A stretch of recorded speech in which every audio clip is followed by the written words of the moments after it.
ඔන්න කේක් දවසක් ගෙවුන විදිහ තමයි අද මම YouTube වීඩියෝ එකෙන් අරගෙන එන්න හිතුවේ.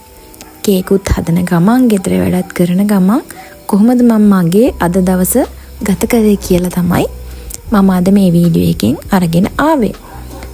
අද අඟහරුවාදා දවසක්. සතිය දවසක් වුණාට අද මගේ පුතා ඉස්කෝලේ ගියේ නැහැ. දුව විතරයි මොන්ටිසෝරි ගියේ. පුතාගේ දහම් පාසලේ අද පෙරහැරක් තියෙන නිසා එයා අද පෙරහැරේ යනවා. ලී කෙලි නටුමකට එයා ඉන්නවා. ඉතින් ඒ වෙනුවෙන් එයා අද පෙරහැරට සහභාගී වෙන නිසා අද ඉස්කෝලේ ගියේ නැහැ. ඉතින් උදෙන්ම මිදුල අතු ගෑවා. මොකද ඊයේ කලින් දවසේ හොඳටම වැහැලා තිබුණා. ඒ නිසා මම මිදුලත් අතු ගාගෙන වැරැන්ඩ එකේ එලලා තියෙන මල් පෝච්චි වලට, වැරැන්ඩ එකේ තියලා තියෙන මල් ගස් වලට වතුර ටිකක් එහෙම දාලා ගේත් අතු ගාලා අස්පස් කරලා උදේ කෑම අරගත්තා.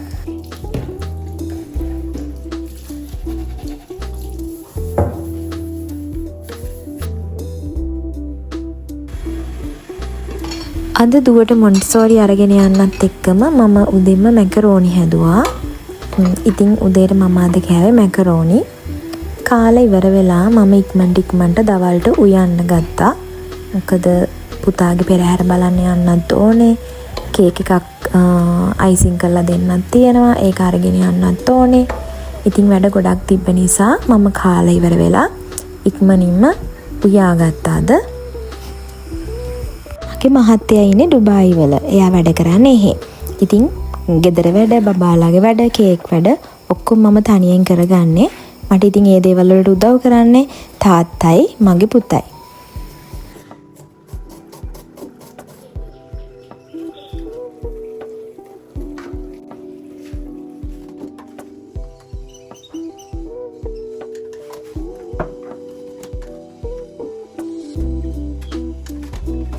උයලා ඉවර වෙලා කේක් එක අයිසිං කරන්න තියෙනවා. කේක් එක අයිසිං කරලා අරගෙන යන ගමන් කේක් එකක් දීලා මම එහෙමම පුතාගේ පෙරහැර බලන්න යන තමයි හිතාගෙන ඉන්නේ.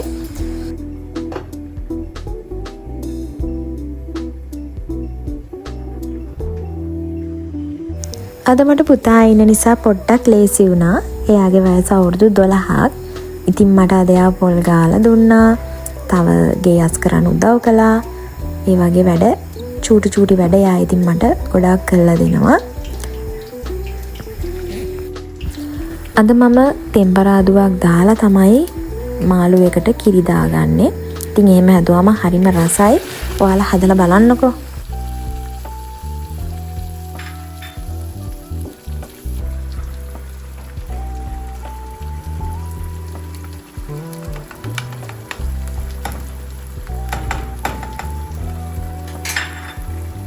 දැනටමත් ඉතින් මේ විදිහට මාළු හදන අය ගොඩ ඇති.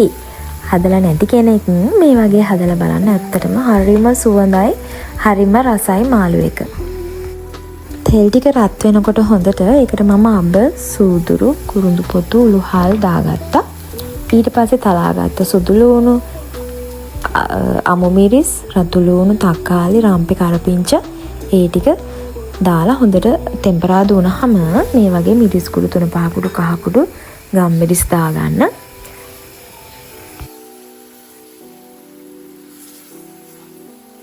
තාත්තා තමයි මාළු අරන් ආවේ. එයා කිව්වේ ගල් මාළු කියලා, ලෝමැස්සෝ මාළු ලොකු එක කියලා තමයි කිව්වේ.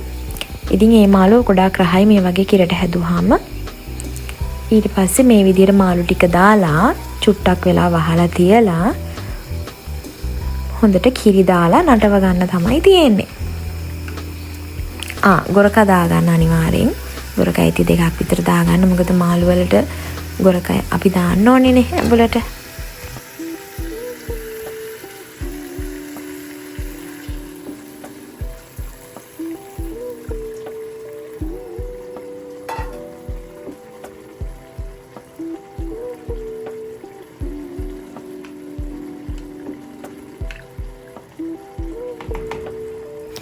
මේ වෙනකොට වෙලාව 11:00 විතර ඇති. ඉතින් පුතා දැන් පන්සලට යන්න තමයි හදන්නේ. එයා දවල්ට කෑවේ නම් නැහැ. කන්න බෑ කිව්වා. මොකද එයා උදේ මැකරෝනි ගොඩක් කෑවා කියලා. එයාගේ බඩ පිරුණා කිව්වා. ඉතින් පන්සලෙන් කෑම දෙනවා කියලා තිබුණා. ඉතින් එයා පන්සලට යන්න පිටත් වුණා.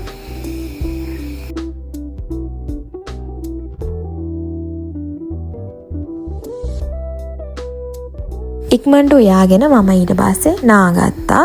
මොකද මට වැඩ ගොඩක් තියෙනවා ඊට පස්සේ කරන්න. ඒ නිසා මම නාගෙන මගේ කේක් වැඩ ටික කරන්න පටන් ගන්න තමයි හදන්නේ. එතකොට ඔන්න මට ඇහෙනවා මගේ චූටි බට්ටිච්චි එනවා. ඉතින් යාව එක්කන් එන්න තාත්තා පුතාව පන්සලට දාලා එන ගමන් දුවව අරගෙන ආවා. දුවත් එක්ක ටිකක් වෙලා ඉඳලා මම ඉක්මනට මගේ කේක් අයිසිං කරන්න ගත්තා. මොකද මම 3:30 වෙද්දිවත් ගෙදරින් යන්න ඕනි කේක් එකක් දීලා පන්සලට යන්න ඕන නිසා. ඉතින් මේ තියෙන මගේ කේක් රූම් එක ඔයාලා දැනටමත් දන්නවනේ ඉතින්. ඉතින් මගේ YouTube channel එක විතරක් නෙමෙයි SNH Cake Creation මගේ page එක follow කරලා නැති අයත් මගේ page එක follow කරන්න. ඉතින් මං හදන කේක් හැමදේම මම ගොඩක් වෙලාට කේක් පෝස්ට් වීඩියෝස් ගොඩක් දානවා page එකේ. කිලෝ 1.5 කේක් එකක් අයිසිං කරන්න තිබ්බ නිසා මම ග්‍රෑම් 200 බටර් දෙකක් අරගෙන අයිසිං sugar කිලෝ එකක් හලලා අරගෙන මගේ අයිසිං එක හදා ගන්නවා. ඉතින් මම මේකට වැනිලා තේ හැන්දකුත් දා ගන්නවා. බටර් ටික හොඳටම බීට් වෙන්න දෙන්න. හොඳ ක්‍රීම් පාටක් වෙනකන් හොඳට මේ කහ පාට ගිහිල්ලා ලා පාටක් වෙනකන් හොඳටම බටර් ටික බීට් වෙන්න ඕනේ. ඊට පස්සේ තමයි අපේ අයිසිං sugar ටික ටික මේකට දාගන්නේ. අයිසිං sugar ටිකක් දාලා ටික ටික දාන ගමන් මේක හොඳට බීට් කරන්න. ඒත් හොඳට ලා පාටක් එනකන් ගොඩක් හොඳට බීට් කරගන්න. මේක බීට් කරනකොට තමයි මට නම් බටර් අයිසිං එක හොඳට එන්නේ.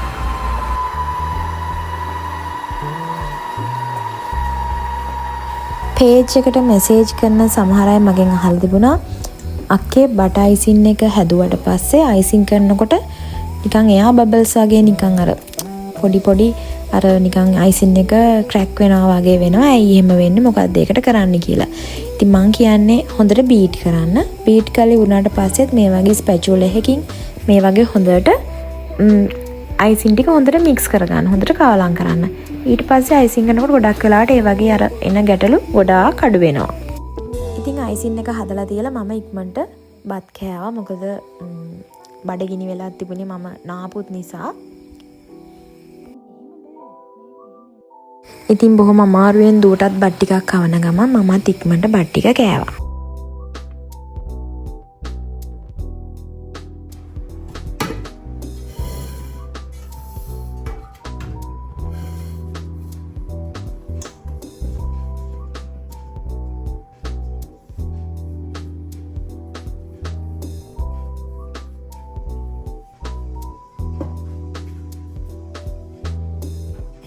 ඉක්මනට කාලා මම ටක් ගාලා කේක් එක අයිසිං කළා. මේක කිලෝ 1.5 කේක් එකක්. කිලෝ 1.5 එයාට ඕනේ කිව්වේ ගොඩාක් උසර නැතුව සාමාන්‍ය උසකට වැඩි උස ඕනේ නැහැ කිව්වා. ඉතින් ඒ නිසා මම කරපු දේ අඟල් 8 ට්‍රේ එකට කේක් කිලෝ 1.5 ග්‍රෑම් 750 දෙකට බෙදලා අඟල් 8 ට්‍රේ දෙකකට දාලා තමයි රිබන් කේක් එකක් විදියට බේක් කරගත්තේ. එකකට කොළ පාට කලරින් දැම්මා. කොම්ම චුට්ටයි අනිත් එකට රෝස පාට කලරින් දාලා රිබන් කේක් එකක් විදිහට තමයි මේ කේක් එක අයිසිං කරගන්නේ. ඉතින් උස අඩුවෙන් පළල වැඩියෙන් ගන්න කිලෝ 1.5 අඟල් 8 ට්‍රේ එකට ග්‍රෑම් 750 දාලා මම බේක් කරගත්තා. ඊට පස්සේ මේ වගේ කේක් එකේ උඩ කරවුන ටික කපලා අයින් කරලා මම මැදට අයිසිං දාලා සෑන්ඩ්විච් කරගත්තා. පොඩි චොක්ලට් චිප්ස් ටිකකුත් දාගත්තා. ඉතින් මේ විදිහට තමයි මම මගේ රිබන් කේක් එක සෑන්ඩ්විච් කරගත්තේ. ඊට පස්සේ බටර් අයිසිං අරගෙන කේක් එක ක්‍රම් කෝට් කරගත්තා.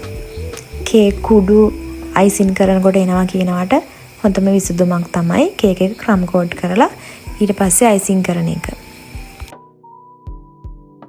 මම කේක් වලට පාවිච්චි කරන්නේ අයිසිං කරනකොට අයිසිං එකට හැම වෙලෙම ගන්නේ බටර් විතරයි. ඉතින් ඒ නිසා මගේ කේක් වැඩිය දිය වෙන ප්‍රශ්න අනම්මනම් එන්නේ නැහැ. ඉතින් මාගරින් පාවිච්චි කරනවා වගේ නෙමෙයි බටර් පාවිච්චි කරාම කේක් දිය වෙන්න තියෙන කියන්නේ අර සමහර වෙලාවට කේක් කඩාගෙන වැටුණා කියනවා, අර අයිසින් එක කඩාගෙන වැටුණා කියනවා, අයිසින් එක දියයි කියනවා. ඉතින් එහෙම ප්‍රශ්න එනවා අඩුයි බටර් දාලා අයිසින් කරන කේක් වල. ඉතින් මේ විදිහට කේක් එක ක්‍රම් කෝට් කරගෙන ඊට පස්සේ කේක් එක හොඳට ලස්සනට මම අයිසින් කරගෙන මේ වගේ ලස්සනට නීට් කරගත්තා.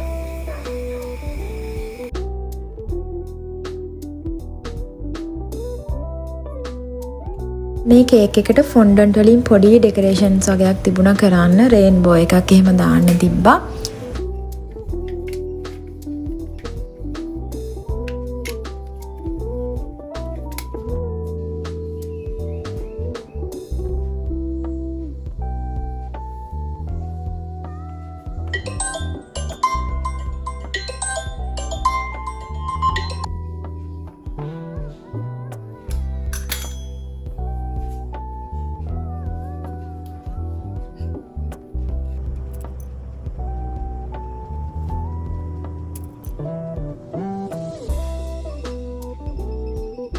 ඉතින් මේ විදිහට තමයි කේක් එකේ ෆයිනල් ලුක් එක ආවේ. මේක හරිම සිම්පල්, වැඩිය ගොඩාක් වැඩ නැති කේක් එකක්.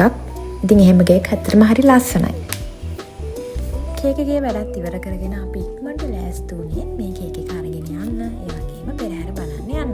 ඉතින් මම ඕගලන්ට පෙරහැරේ පොඩි පොඩි වීඩියෝස් ටිකකුත් මේ vlog එකටම ඇතුළත් කරනවා.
මෙන්න ඉතින් එනවා අපේ ලී කෙලි නැටුම.